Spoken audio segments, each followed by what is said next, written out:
Una de las lacras de la sociedad actual es la violencia de género, un asunto nada agradable y difícil de tratar.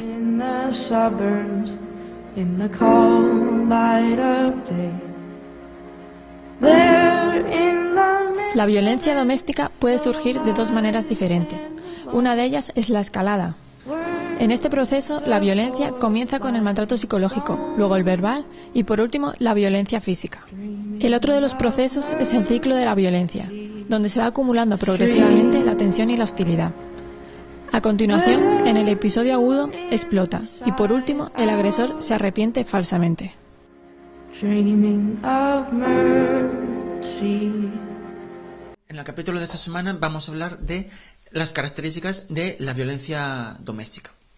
Entonces, en primer lugar, la violencia doméstica hay que indicar que puede surgir en el ámbito familiar, no importando el género de las personas, ni que lo provocan ni que lo sufren. Así, por otra parte, los malos tratos, en concreto a la mujer, pues son directamente a la mujer. Así, toda violencia doméstica, pues es la violencia tanto física, psíquica o sexual perpetrada en el propio interior de la familia. Se incluye todo acto violento que pueda surgir en las relaciones de convivencia, de noviazgo, de divorcio, de separación, todo ese ámbito. En cambio, solo los malos tratos a la mujer se van a producir se entiende que son producidos en el propio ámbito privado, en el propio ámbito doméstico. Y son unas conductas, pues obviamente, de una relación asimétrica, de dominación por parte en ese caso, del hombre hacia la mujer. Bien, existen 5 grandes características genéricas del comportamiento del agresor doméstico. Esas 5 características nos pueden servir un poco como predicción para casos de una posible violencia doméstica. En primer lugar, existe el acoso, unos intentos de control y de aislamiento por parte del agresor. Aquí el agresor va a invertir la mayor parte de su tiempo pues en intentar controlar, en acosar y aislar a la víctima. En segundo lugar, las conductas violentas o agresivas. Aquí el agresor pues se suele mostrar normalmente malhumorado, enfadado, ciertamente agresivo, violento. Incluso puede desplazar esa agresividad hacia diferentes objetos, pues a lo mejor simplemente tirar alguna cosa, romper jarrones, bueno, alguna cosa, pero indicada hacia los objetos. En tercer lugar, ya entraríamos en la humillación, ya sería la humillación hacia la víctima, pues para minar la autoestima de la víctima. Así se pueden hacer uso de descalificaciones, de críticas, desprecios sin un motivo aparente, y a un nivel tanto público como privado. En cuarto lugar, la manipulación. Aquí en la manipulación, la persona agresora no admite responsabilidades, no admite ninguna culpa de nada. Es más, incluso da la vuelta a la situación y hace que la víctima sea la que parece que provoca los problemas, que sea ella la que tiene la culpa de todo, los problemas de todo, la hace responsable de esos problemas. Además, el agresor se niega al diálogo, o lo hace cuando le conviene, etcétera. En quinto lugar, el agresor no admite críticas, no admite errores, no admite ni perdón, no admite disculpas. Incluso si lo hace simplemente por propia conveniencia, pero cuando propiamente le conviene. Además, no quiere hablar de lo que preocupa a su pareja, la acusa de que es ella la que no funciona, la víctima es la que provoca esos problemas. En cuanto al proceso de la violencia como tal, pues hay que indicar que existen dos procesos básicos. Por una parte tenemos la escalada de violencia y por otra parte el ciclo de la violencia. Bien, en cuanto a la escalada de violencia se producen 3 pasos. El primero de ellos es la agresión psicológica. Aquí se producen atentados pues contra la autoestima de la mujer. Así, pues el agresor ridiculiza su presencia, no presta atención a lo que dice, se ríe de sus ideas, de sus proposiciones, la compara con otras personas, la corrige en público. Entonces, esto genera en la que la víctima empiece a tener miedo de decir algo, de hablar, de hacer cosas.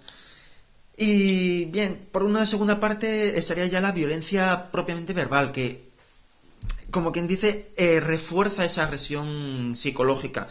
Pues así ya el agresor denigra a la víctima ya directamente, critica su cuerpo, la descalifica poniéndole a lo mejor sobrenombres, la amenaza incluso con una agresión física, con un posible homicidio, con un posible suicidio, la ridiculiza. Es decir, va creando un miedo constante. Entonces, claro, la víctima ya no sabe que ya no puede hacer nada. Pero el agresor busca ese miedo constante, tenerla amenazada constantemente. Y llegamos al tercer paso, que sería la propia violencia física. Aquí el agresor hace uso de su fuerza física, entonces pues a lo mejor en cuanto a la víctima pues la coge del brazo y lo aprieta, haciéndole daño. Incluso se puede darle algún cachete, existen portazos. El problema que es que luego a partir de aquí sobrevienen ya las patadas, las trompadas, ya mucha violencia. Además, incluso el agresor puede recurrir a ciertos objetos para hacerle más daño a la víctima. Y destaca que que el agresor puede exigir tener contactos sexuales en ese momento. Y además, por último, ya esa escalada pues puede terminar tanto en un suicidio o en un homicidio o homicidio y suicidio. Y por la otra parte está el ciclo de la violencia. Así, existen tres fases también. En la primera sería una acumulación de la tensión. Así, entre los miembros de la pareja se produce cierta hostilidad, una ansiedad que va en constante aumento. Además, en esa fase se produce la intimidación a través de esa violencia psíquica que ya hemos comentado. Se empieza el aislamiento de la víctima del resto de personas, de compañeros de trabajo, de amigos, de familiares, etcétera. Se produce la crítica constante, de la que hemos comentado, y ya, pues, ese aislamiento ya aumenta en ser una segregación total, una separación completa de la víctima, pues, de su ambiente familiar, de sus amigos. Ya no es solo a veces, es una separación completa. En la segunda parte es el episodio agudo de la violencia. Toda esa tensión que se ha venido acumulando, esa acumulación de tensión, pues explota. Entonces se puede llegar a producir un empujón, una cierta violencia, pero que incluso puede acabar en homicidio o el suicidio que hemos comentado antes. Se produce esa agresión física o sexual. Y por la tercera parte, la luna de miel. En caso de que se diga aquí, ¿esto qué es?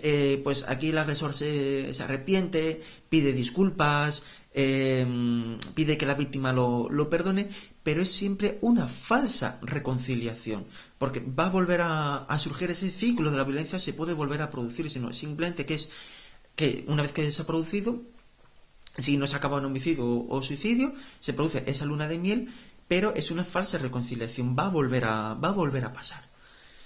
Y claro, tanto ese ciclo de la violencia como esa escalada de la violencia, pues hay que indicar que es muy importante denunciarlo. Ahora que podemos conocer cómo se produce esa violencia doméstica, hay que indicar la importancia de denunciar.